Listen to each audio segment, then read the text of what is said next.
Outrora, a igreja adventista do sétimo dia era chamada de povo da Bíblia, porque era um povo que estudava a Bíblia todos os dias. Todos os anos lia a Bíblia pelo menos uma vez. Era um povo que estudava a lição da escola sabatina com afinco. Hoje, meus irmãos, a gente percebe um povo que está um pouco fraco, fragilizado. Talvez por causa do mundo digital, por causa das distrações. Mas Deus está falando para mim, para você, olha, você tem que voltar a ter novamente a identidade que esse povo tinha.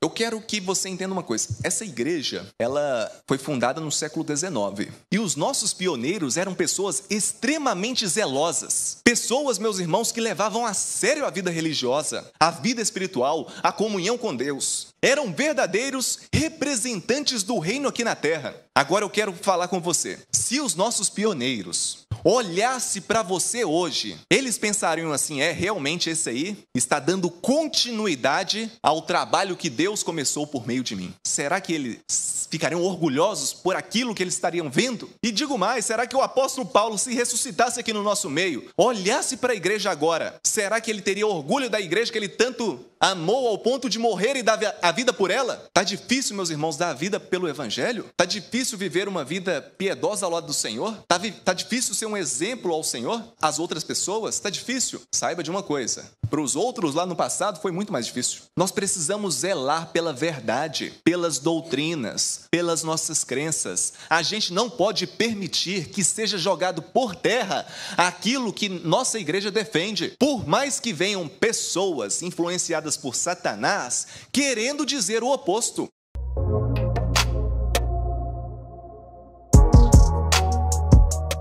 Ninguém, absolutamente ninguém, sai perdendo por ser fiel a Deus. Por mais que pareça que você está perdendo, você não está perdendo. Vou dar um exemplo aqui. Suponhamos que você perde tudo aqui na terra por ser fiel a Deus. Mas no fim, você recebe a recompensa eterna que vai ser dada pelo próprio Cristo. Você perdeu alguma coisa aqui? Obviamente que não. Então, ser fiel a Deus nada mais é do que receber dele tudo. Mesmo que aparentemente você perca tudo aqui por ser fiel. Amém? Meus irmãos, eu vou convidar vocês a fechar os seus olhos novamente, porque oração nunca é demais. E nós vamos pedir aqui o Espírito Santo, que moveu os profetas, os apóstolos a escreverem as Sagradas Escrituras, a estar conosco aqui também na compreensão e na iluminação. Amém? Feche os seus olhos e vamos falar com o nosso Deus.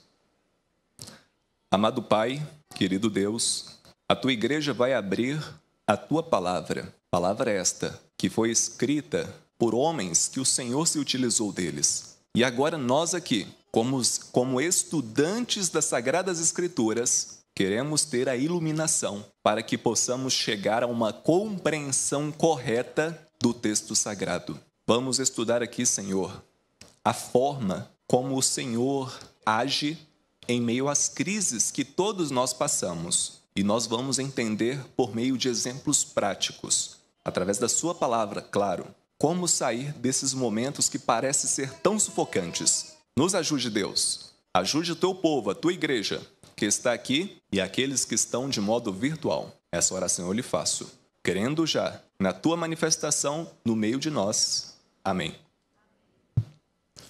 Amém, igreja? Olha só, o sermão é a solução divina para as crises.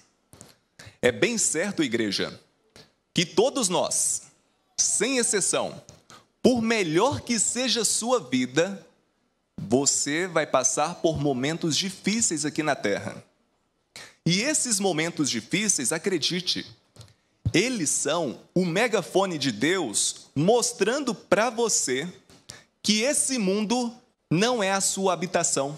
A Bíblia fala que você e eu somos nada mais, nada menos do que peregrinos e forasteiros aqui nessa terra. Estamos aqui somente de passagem. Você crê nisso? Eu estou aqui somente de passagem. A minha família está aqui somente de passagem. Nós estamos aqui apenas como inquilinos, mas a minha pátria será ao lado de Jesus, eternamente. Mas, meus irmãos, a despeito disso, nós sabemos que enquanto estivermos aqui na terra, vamos passar por diversas dificuldades. Se você não passou, vai passar. E se você já passou, vai passar de novo. Como você mesmo está estudando na lição. É certo que isso acontece, mas nós precisamos entender que o nosso Deus prometeu, por meio dos lábios mesmo de Jesus, que estaria conosco até a consumação dos séculos. Até o fim dos tempos, Jesus vai estar conosco. Creia nisso. Lembre-se, minha igreja, eu vou mostrar aqui para vocês exemplos práticos de como vencer as crises por meio das soluções divinas. Para qualquer crise, Deus tem a solução. E quando a gente olha para a Bíblia, a gente percebe que existiram 3 reis. Eu vou contar a história aqui de 3 reis de forma prática, de forma rápida, para mostrar para vocês de forma prática como agir, como se comportar diante das crises. Como se comportar e como não se comportar diante das crises. A gente vai pegar aqui o primeiro exemplo, que está aqui no livro 2 de Crônicas. 2 Crônicas, aliás, 2º livro Crônicas, capítulo 28, verso 22 ao 27.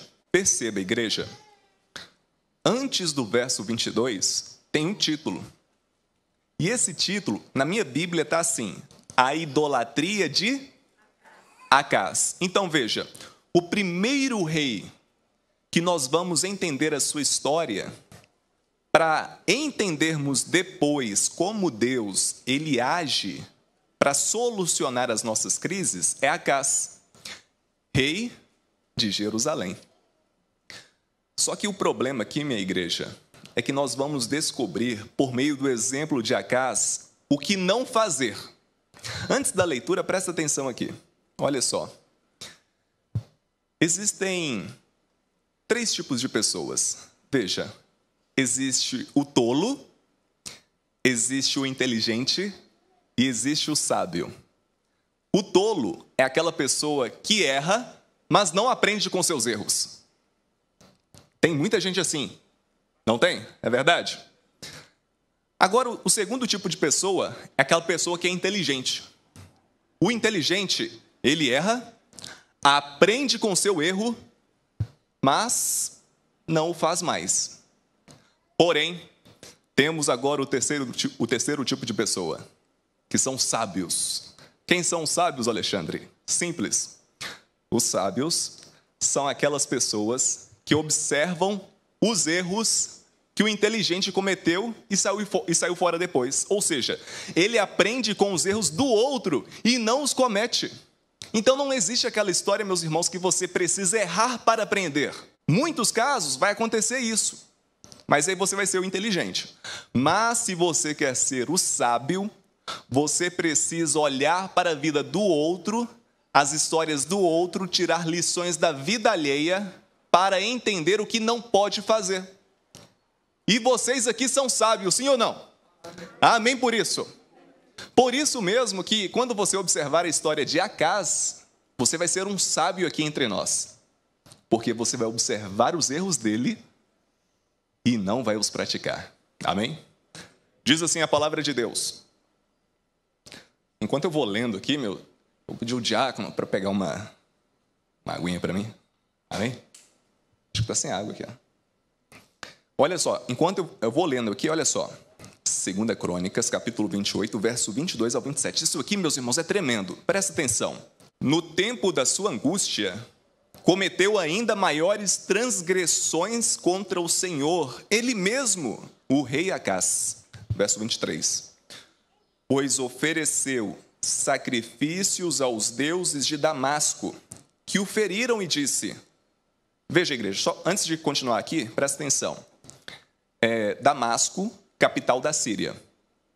Aí o que Jerusalém falou? Poxa, os deuses lá de Damasco têm os ajudado, têm fortalecido o reino deles, e eu vou fazer o mesmo.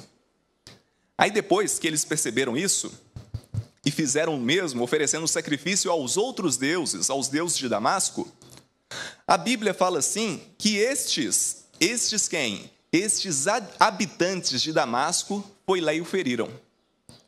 Aí o verso continua. Visto que os deuses dos reis da Síria os ajudam, eu lhes oferecerei sacrifícios para que me ajudem a mim. Só que olha só o que acontece. Porém, eles foram a sua ruína e a de todo o Israel. Perceba, a Bíblia fala que se aliar com o pagão, como aqui está mencionado, é o mesmo que cometer assassinato espiritual. Porque quando você se alia a alguém de forma íntima, você está se aliando também às suas práticas pecaminosas. E aqui, o povo de Deus, no passado, se aliou aos deuses da Síria, aos deuses de Damasco. E a Bíblia vai falar que isso foi a causa da sua ruína, ou seja, idolatria. Agora o verso 24 vai nos dizer assim. Ajuntou Acás,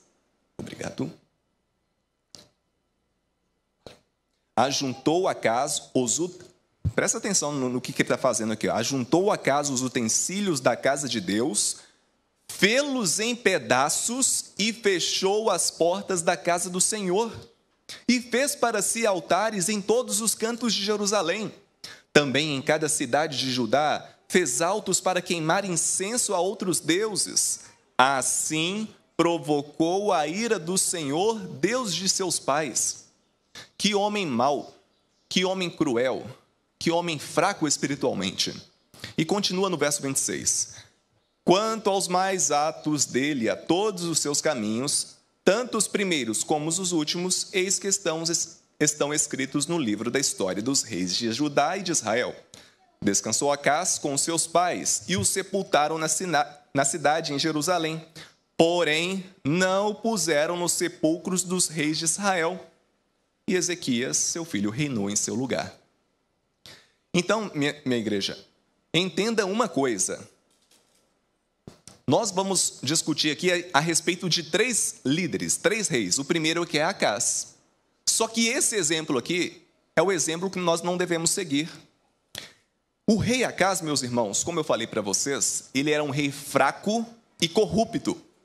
E quando eu falo em corrupção, talvez vocês não entendam muito sobre esse assunto, porque nosso país não tem muito isso.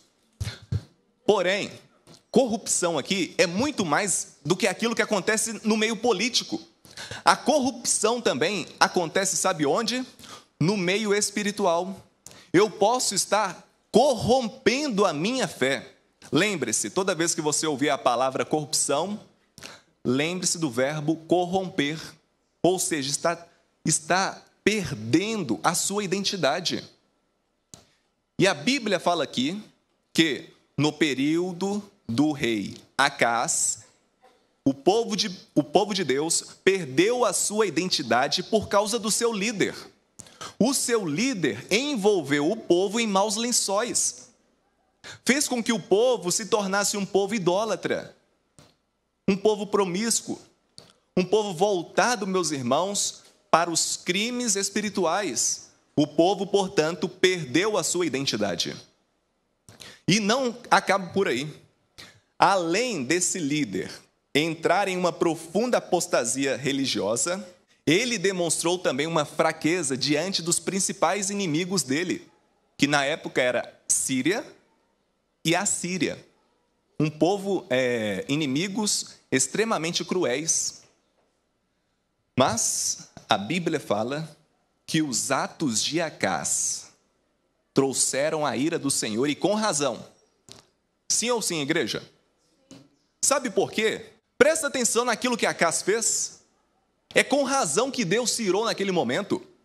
Ele ofereceu sacrifícios a ídolos, e pode ter certeza que ele ofereceu sacrifícios não somente animais, mas talvez crianças também, como o contexto nos sugere. A Bíblia fala que ele quebrou utensílios sagrados. Ele não se... É como se alguém entrasse aqui na igreja e começasse a quebrar tudo aqui. Aquela pessoa seria... Se uma pessoa fazer isso, ela é passiva de um crime. Logo, ela merece uma punição. E Acás merecia uma punição. Mas não termina por aí.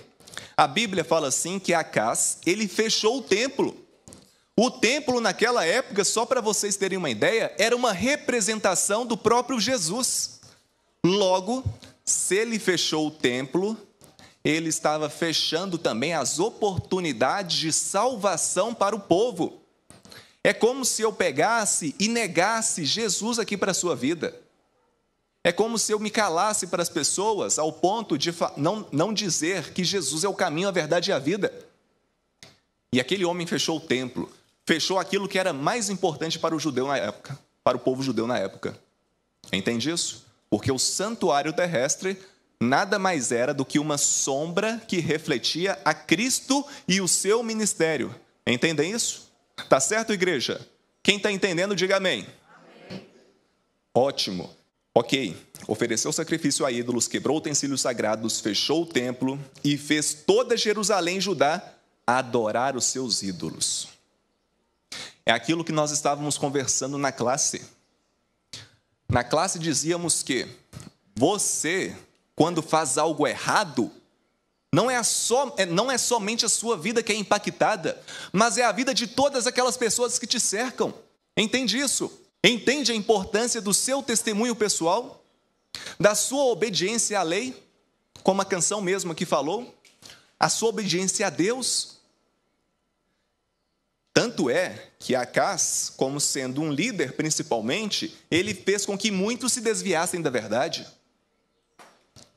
Mas, meus irmãos, para tudo tem um jeito. Amém? Olha, entendam uma coisa. Se Deus, ele perceber que existem pessoas que não querem cumprir a missão, ele levanta outras. Saiba de uma coisa, igreja, você é substituível. Entende isso? Eu vou repetir.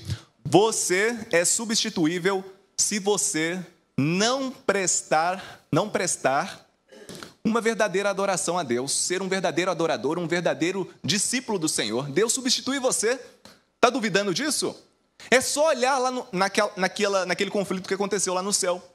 A Bíblia fala assim, meus irmãos, que 1/3 da parte dos anjos se aliou a Satanás, ao ponto deles terem sido expulsos do céu.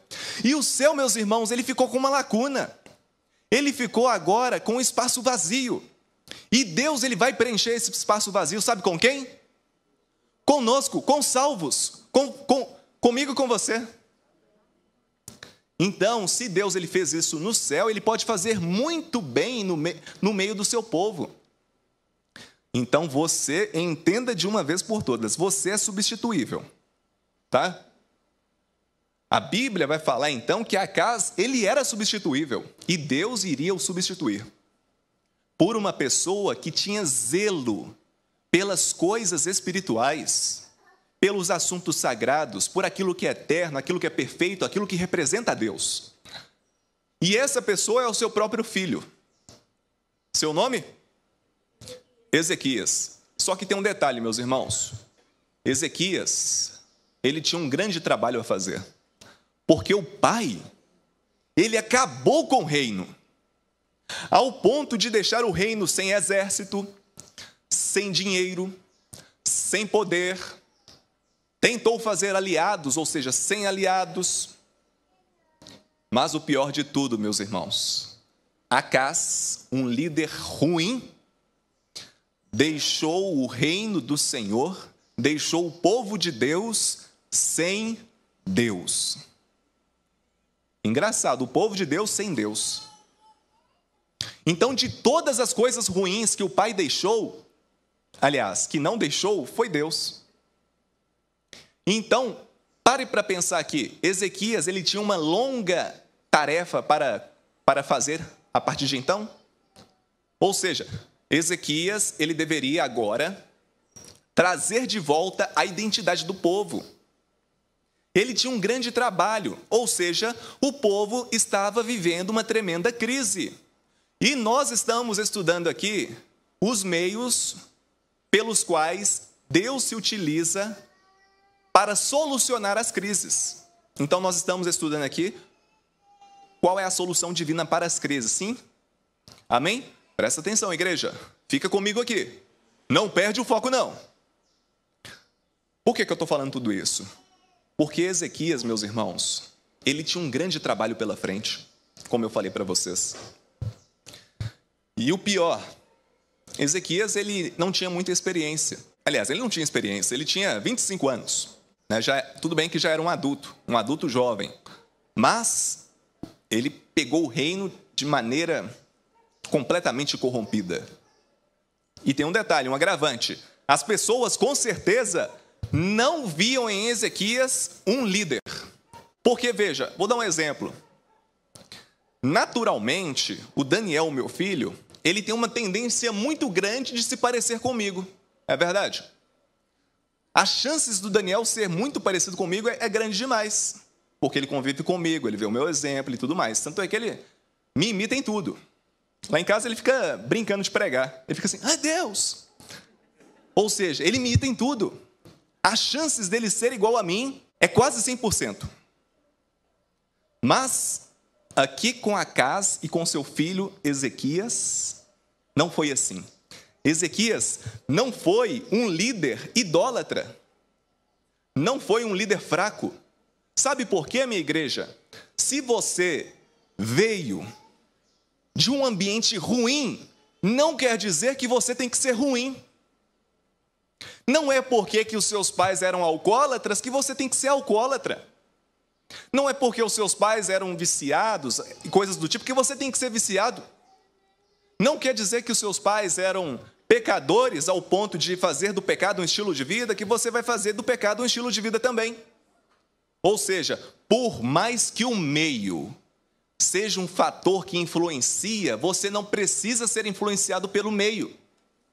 Você precisa ser influenciado por Deus. Agora, meus irmãos, vamos ver aqui, por meio do exemplo de Ezequias, como Deus, ele soluciona as crises. A solução divina para as crises, usando aqui de forma prática. Veja, a pregação aqui é de forma prática. Como Deus se utiliza para vencer as suas crises, por meio do exemplo de Ezequias. Meus irmãos, eu quero que vocês abram aqui, em capítulo 29, agora do mesmo livro, se você está chegando agora aí na live, 2 Crônicas, capítulo 29. 2 Crônicas, capítulo 29, verso 10. Lembre-se, Ezequias pegou um reino sem exército, sem dinheiro, sem poder, sem aliados e sem Deus. Agora perceba o que Ezequias vai fazer. Verso 20. 29, verso 10. Agora estou resolvido a fazer aliança com quem? Com o Senhor, Deus de Israel, para que se desvie de nós o ardor da sua ira. A ira do Senhor estava sobre o povo. E a Bíblia vai falar assim para cada um de nós, que se Ezequias estava fazendo aliança com Deus, é porque a aliança havia sido quebrada. Então, a gente percebe, meus irmãos, que Ezequias, a despeito da vulnerabilidade do reino, ele escolheu primeiro Deus. Continuando, notem aqui, meus irmãos, agora o verso 3 ao verso 5, do mesmo capítulo. Diz assim a palavra do Senhor. No primeiro ano do seu reinado, no primeiro mês, abriu as portas da casa do Senhor e as reparou. Verso 4. Trouxe os sacerdotes e os levitas, ajuntou-os na praça oriental e lhes disse: ouve-me, ó levitas, santificai-vos agora e santificai a casa do Senhor, Deus de vossos pais. Tirai do santuário o quê? A imundícia. Perceba, meus irmãos, agora o verso 17 do mesmo capítulo, capítulo 29. Diz assim a palavra de Deus: começaram, pois, a santificar no quê? No primeiro dia, Do primeiro mês ao 8º dia do mês, vieram ao pórtico do Senhor e santificaram a casa do Senhor em 8 dias. No 16º dia do mês acabaram. Perceba, meus irmãos, que foi no primeiro dia do seu reinado. Perceba a diferença de Ezequias para o seu pai. Ezequias, meus irmãos, ele não esperou uma semana, um mês, não. Foi no primeiro dia. No primeiro dia do seu reinado, ele escolheu fazer aliança com o Senhor. Porque ele entendia que sem Deus, ele não poderia fazer absolutamente nada pelo reino. Sem Deus, meus irmãos, tudo não faz sentido. Ezequias, ele tinha muitas necessidades, como eu falei, mas a prioridade era Deus. Meus irmãos, agora, quais foram as atitudes de Ezequias que levaram o povo a superar as crises? Todo mundo aqui tem crise, sim ou não? Ou já passou, ou está passando, ou vai passar. Eu vou mostrar aqui para vocês como Ezequias lidou com a crise, lembrando que nós estamos utilizando do método divino para guerrear contra as crises.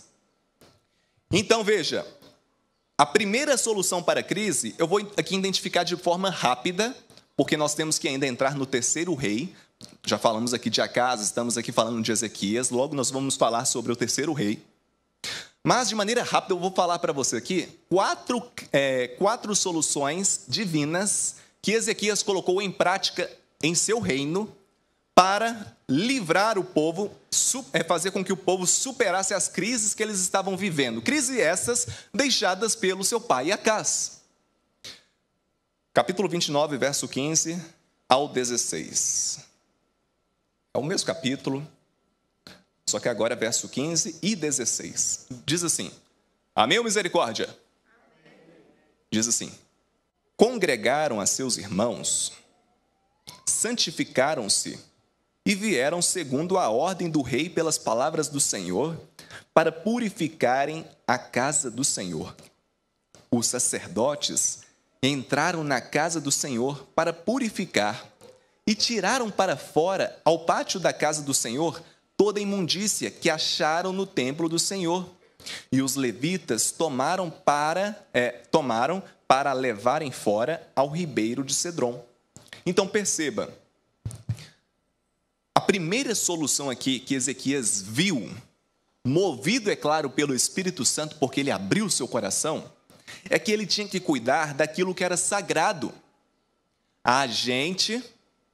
Nós, como povo de Deus, precisamos cuidar daquilo que é sagrado.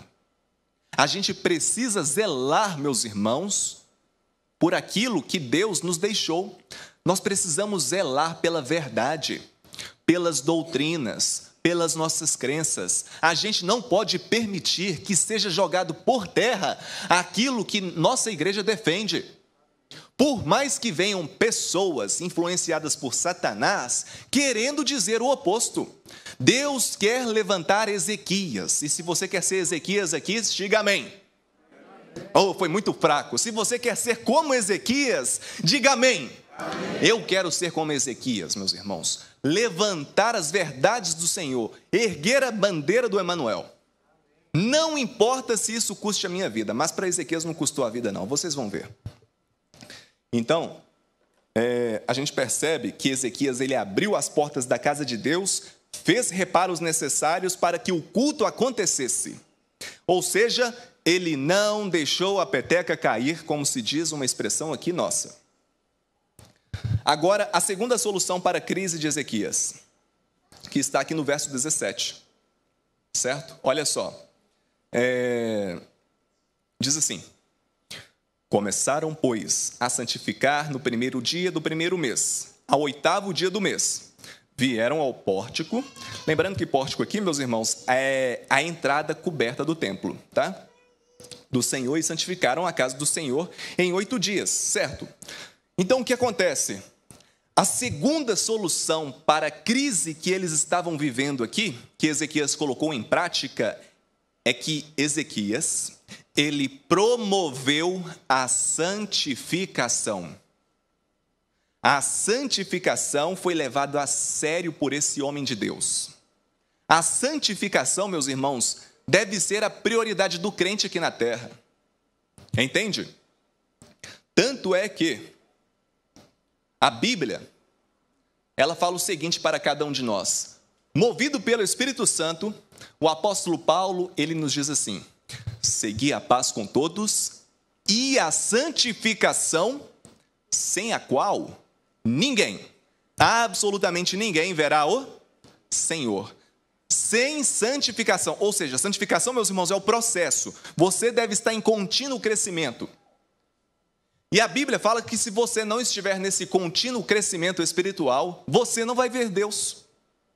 Sem santificação, ninguém verá o Senhor. E Ezequias, mesmo não tendo o livro de Hebreus, que foi escrito muito tempo depois pelo apóstolo Paulo, ele entendia que sem a santificação era impossível o povo do Senhor se livrar das crises que eles estavam vivendo. Entendem isso? Se você está entendendo, diga amém. Amém. Louvado seja o Senhor. E tem um detalhe, meus irmãos, a santificação, a santidade, ela é tão importante, principalmente para aqueles que estão envolvidos na liderança. Então você, líder, que está aqui principalmente, você precisa entender de uma vez por todas que você é modelo de exemplo para essa igreja. E se você não ser modelo de exemplo para essa igreja, meus irmãos, vai sofrer tremendas crises. E lembre-se de uma coisa, isso aqui tem que estar guardado no seu coração, na sua mente. Encuque isso aqui de uma vez por todas, igreja. Deus, Ele utiliza, não é grandes talentos, mas sim vasos limpos. A gente tem que parar com aquela ideia que a gente tem que colocar essa pessoa aqui nesse cargo porque ela fala bem, porque talvez ela tem essa graduação. Não, Deus ele não está interessado na sua graduação, Deus não está interessado nos seus talentos, Deus ele está interessado se você está limpo espiritualmente para ser usado aqui na casa dele. Porque se você não tiver limpo, você não serve para a missão. Aí você me fala assim: Alexandre, você está falando que a gente não tem que ter pecado nenhum? Não, você tem que estar em contínuo crescimento espiritual. Você tem que estar envolvido no processo de santificação, sem a qual ninguém verá o Senhor. Tanto é que eu vou dar um puxão de orelha aqui nessa igreja. No próximo ano, quando você for escolher o líder, pensar num líder, não fica pensando se ele é bom em falar, se ele é bom em comunicar, não importa isso. Deus ele não está interessado nisso. Deus está importando se essa pessoa é uma pessoa que zela pela verdade. Entende? Está entendendo, igreja? E você que é uma pessoa que zela pela verdade, entenda, Deus quer usar você. Então Deus, ele utiliza não grandes talentos, mas vasos limpos. Amém? Ok. Agora nós vamos aqui para a terceira e penúltima solução para as crises. Solução essa divina que Ezequias implementou no seu reino, de forma prática aqui para a igreja. Que está aqui no verso 30 agora, do capítulo 29 de 2 Crônicas. Diz assim a palavra de Deus: Então, o rei Ezequias e os príncipes ordenaram aos levitas que louvassem o Senhor com palavras de Davi e Asaf, o vidente. Eles o fizeram com alegria e se inclinaram e adoraram. Sabe qual que foi a solução divina para a crise aqui que Ezequias implementou? É que Ezequias, ele conduziu o povo à adoração. O povo de Deus, ele é marcado por adorar ao Senhor. A gente tem que adorar ao Senhor. Obviamente, a gente não adora ao Senhor somente com canções. A gente adora a Deus por meio da nossa vida, certo? Mas aqui está falando que o povo de Deus deve ser conduzido à adoração. A gente não pode perder o foco que uma das atividades que nós vamos fazer de forma contínua na eternidade é adorar ao Senhor. Então, ainda assim, meus irmãos, Deus, ele deve ser adorado. E adorado por lábios limpos. Amém? Ok, nós então entendemos aqui que que Ezequias conduziu o povo à adoração. E o interessante, meus irmãos, é que essa adoração prestada pelo povo foi algo feito em conjunto. E me entristece o coração, meus irmãos, que os bancos dessa igreja, que outrora eram cheios ao ponto de termos que colocar cadeiras aqui ao centro, está vazia. Cadê o povo do Senhor? Você está vendo essa live? Você deveria estar aqui, não deveria estar em casa. O fica em casa já passou e há muito tempo. A Bíblia fala que o povo de Deus tem que estar reunido. Tanto é que o livro de Levítico, capítulo 23, fala assim que o sábado é um dia de santa convocação. Um dia de quê? Do povo de Deus se juntar e adorar ao Senhor. E como o hino fica muito mais bonito quando tem muitas vozes cantando, não é verdade? É ou não é? Quando tem muitas vozes cantando ao mesmo tempo ao Senhor, o hino fica muito mais bonito. Agora você vem aqui, numa quarta-feira, num domingo, 5, 10 pessoas talvez. Então, meus irmãos, a gente tem que entender que principalmente no sábado, eu não estou nem aqui falando de domingo nem quarta-feira, mas no sábado, que é um dia sagrado, esses bancos deveriam estar cheios. Entendem isso? Está entendendo, igreja? Amém? Você que está assistindo aí, diga amém. Olha, a quarta solução para as crises, solução essa divina, como eu estou falando para vocês, é que Ezequias relembrou o povo a sua identidade. A gente não pode perder a identidade. É aquilo que eu já falei aqui, mas vou repetir. Capítulo 30 agora, verso 1. Do mesmo livro, 2 Crônicas, capítulo 30, verso 1. Diz assim a palavra de Deus. Depois disso, Ezequias enviou mensageiros por todo Israel e Judá. Escreveu também cartas a Efraim e a Manassés, para que viessem à casa do Senhor, em Jerusalém, para celebrarem a Páscoa ao Senhor, Deus de Israel. A Páscoa, meus irmãos, que era uma festa sagrada, que era símbolo de Cristo morrendo pelos nossos pecados, ao nos tirar desse mundo mal, era negligenciada. E Deus, por meio de Ezequias, reinaugurou a Páscoa no reino, ao ponto de que a Páscoa foi novamente exercitada. Ou seja, a identidade do povo estava retornando. O povo estava novamente, meus irmãos, se tornando povo de Deus. E Deus está chamando essa igreja para novamente ser chamado povo de Deus.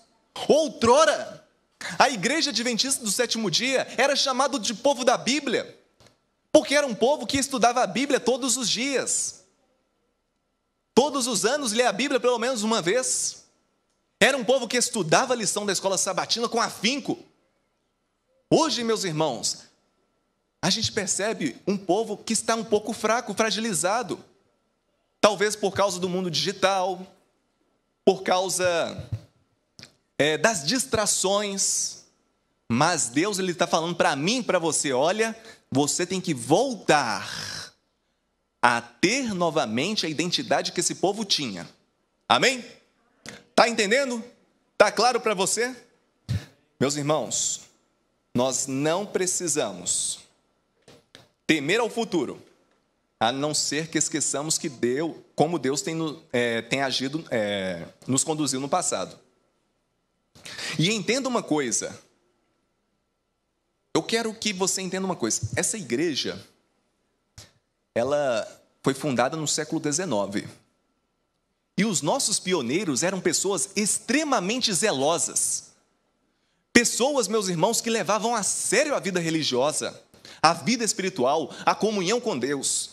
Eram verdadeiros representantes do reino aqui na terra. Agora eu quero falar com você. Se os nossos pioneiros olhassem para você hoje, eles pensariam assim, realmente esse aí está dando continuidade ao trabalho que Deus começou por meio de mim. Será que eles ficariam orgulhosos por aquilo que eles estariam vendo?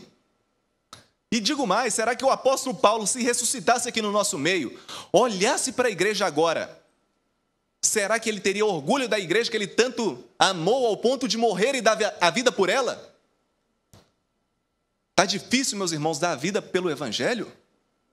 Está difícil viver uma vida piedosa ao lado do Senhor? Está difícil ser um exemplo ao Senhor, ao povo, às outras pessoas? Está difícil? Saiba de uma coisa, para os outros lá no passado foi muito mais difícil. E por fim, eu falei 4, mas tem a quinta aqui, me perdoem. Tem a quinta aqui, ó. Exemplo prático, olha só. A quinta maneira, eu não poderia ter esquecido essa aqui não, porque nós estamos aqui no sábado de mordomia. É importante ter o sábado de mordomia, olha só. A quinta solução divina para as crises, principalmente crise essa que o povo estava vivendo lá no passado, era que Ezequiel, ele incentivou o povo à fidelidade nos dízimos e nas ofertas. Tanto eu falei o quê? Misericórdia. Ezequias. Tanto é que a Bíblia vai falar aqui agora no capítulo 31, verso 6. Olha só, chegando ao fim. Capítulo 31, verso 6. Os filhos de Israel e de Judá, que habitavam na cidade de Judá, também trouxeram dízimos das vacas e das ovelhas e dízimos das coisas que foram consagradas ao Senhor Deus. E fizeram montões e montões. Agora veja o verso 10. Então, o sumo sacerdote Azarias, da casa de Zadok, lhe respondeu: desde que se começou a trazer à casa do Senhor essas ofertas, temos comido e nos temos fartado delas, e ainda há sobra em abundância, porque o Senhor abençoou o seu povo, e esta grande quantidade é o que sobra. Agora o verso 18. Deles foram registrados as crianças, as mulheres, os filhos, as filhas, uma grande multidão, porque com fidelidade se houveram santamente com as coisas sagradas. Então, meus irmãos, a Bíblia fala que Ezequias moveu as pessoas à fidelidade nas suas finanças. Se você pegar, meus irmãos, eu não tenho esse número não, eu não tenho esse registro, mas se você pegar as pessoas que são fiéis nos dízimos, o número tem caído em porcentagem. As pessoas estão negligenciando a adoração por meio das finanças.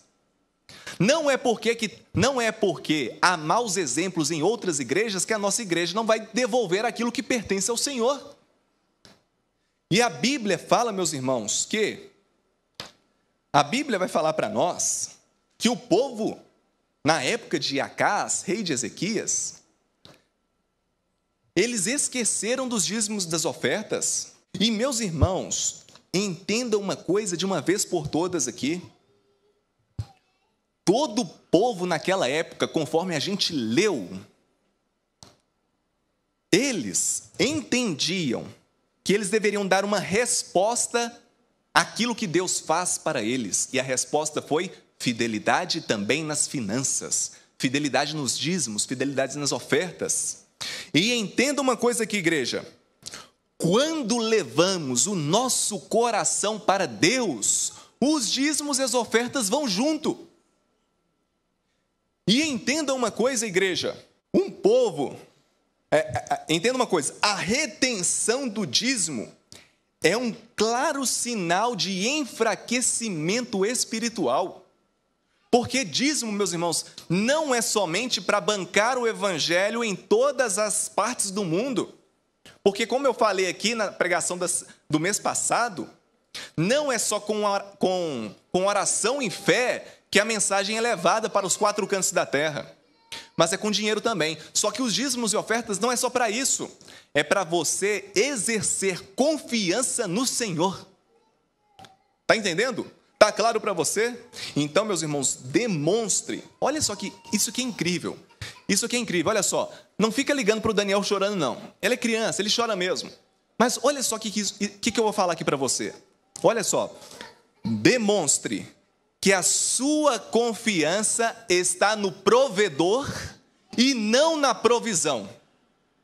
Mostre para Deus que a sua confiança está nele e não no dinheiro que ele te dá. Por isso que Deus, ele pede uma parte de você, dele para você. Está entendendo?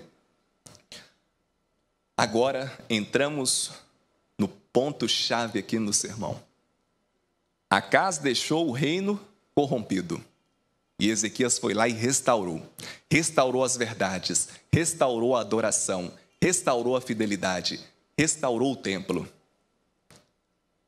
Aí, diante de tudo isso, meus irmãos, vai levantar um terceiro rei aí. Só que não é um rei da parte do povo de Deus, era um rei pagão. Esse rei, meus irmãos, está aqui registrado no capítulo 32, verso 1. Diz assim: depois destas coisas e dessa fidelidade, ou seja, depois de tudo aquilo que eu falei aqui para vocês, depois de todas as reformas que foram feitas, veio Senaqueribe, rei da Síria, entrou em Judá, acampou-se contra as cidades fortificadas e intentou apoderar-se dela. A Bíblia fala assim, meus irmãos, que Senaqueribe, rei de onde? Rei da Síria. A Síria, meus irmãos, só para vocês terem uma ideia, a Síria tinha conquistado todos os reinos circunvizinhos. A Síria era uma nação má, tão má quanto Babilônia. E a Bíblia fala assim que a Síria chegou assim, por meio do rei Senaqueribe, e falou assim: agora é a vez de Judá. Eu vou acabar com Judá. Só que tem um detalhe. Esse rei Senaqueribe, ele levaria um tiro no pé, porque ele tentaria aplacar o povo de Deus no momento de sua mais alta fidelidade. E vocês vão perceber aqui comigo o que aconteceu. Lembra-se, meus irmãos, lembre-se de uma coisa: Ezequias, ele pegou um reino sem dinheiro, sem poder, sem recursos, sem nada, e principalmente sem Deus. Aí Ezequias colocou tudo aquilo em prática, colocou Deus em primeiro lugar. E o que aconteceu, meus irmãos? Verso 7. Vamos lá para o verso 7. Olha só que as palavras de Ezequias ao povo: sede fortes e corajosos, não temais nem vos assusteis, por causa do rei da Síria, nem por causa de toda a sua multidão que está com ele, porque um há conosco maior do que o que está com ele. Amém? Amém. Maior é o nosso Deus do que aquele que está no mundo, meus irmãos. E a Bíblia fala no verso 8: com ele está o braço de carne, mas conosco o Senhor nosso Deus para nos ajudar, para guerrear nossas guerras. O povo cobrou ânimo com as palavras de Ezequias, rei de Judá. Meus irmãos, entenda de uma vez por todas: se você for fiel, Deus está contigo. Se você for infiel, você está sozinho. E isso é forte demais, porque isso nos mostra que quando estamos em processo de santificação, sem a qual ninguém verá o Senhor, Deus está conosco. E Deus pode, quer ele queira, quer ele não, abrir as montanhas. Abrir o mar, aliás. Mover as montanhas. Quase errei, né? Mas enfim, meus irmãos, eu quero que você entenda de uma vez por todas que por mais que você não veja os milagres acontecendo como Ezequias viu, você entenda de uma vez por todas: o mal vai perder. Aliás, o mal já perdeu. O mal, meus irmãos, diante de Deus não é nada. E eu quero estar ao lado de Deus, porque a Bíblia fala, meus irmãos, no Apocalipse capítulo 20, que no fim dos tempos, após o milênio, quando Jesus inaugurar o seu reino eterno aqui na terra e a terra se tornar o centro do universo, a Bíblia vai falar para cada um de nós que o mal vai finalmente ser aniquilado. E eu quero estar por dentro da cidade santa e não por fora, porque quem vai estar do lado de fora vai ser consumido pelo fogo. E por fim, o último texto, eu quero que vocês já abram aí em Isaías capítulo 37, daqui a pouco eu vou falar o versículo. Como vai terminar essa história, meus irmãos? Lembre-se, só uma didática de estudo aqui da Bíblia, lembre-se de uma coisa. Esses livros aqui, por exemplo, segundo Crônicas, são livros históricos. Só que, no contexto histórico da época, haviam os profetas da época. E um dos profetas da época era chamado de Isaías, ou seja, Isaías era contemporâneo de Ezequias, certo? E olha só o que Isaías relata a respeito daquilo que aconteceu com Senaqueribe e com seu exército, que estavam para destruir a cidade, o povo de Deus.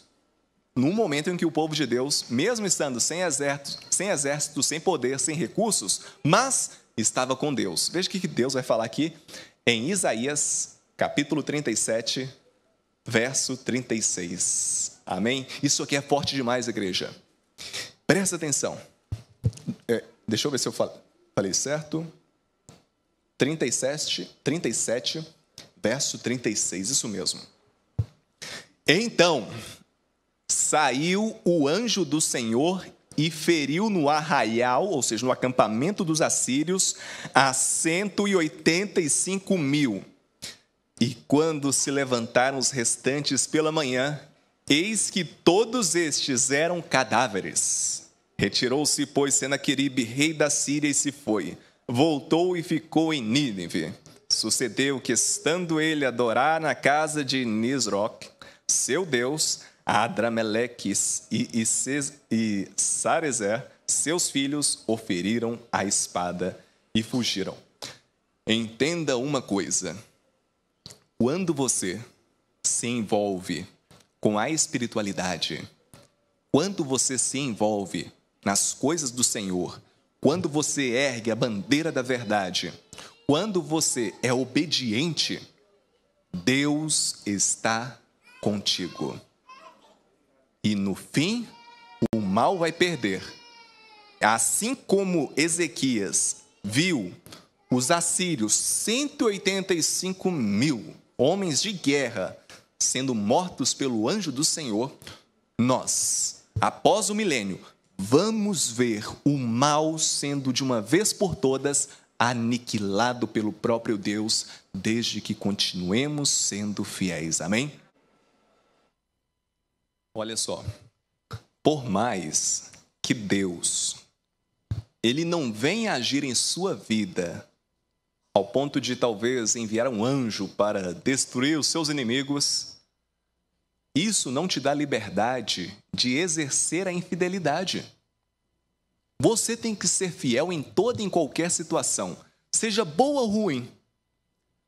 E como eu falei para vocês, se vocês continuarem firmes na presença do Senhor até o fim, Deus, Ele promete que você vai ver essa cena aqui, como eu falei para vocês, em Apocalipse 20, verso 9.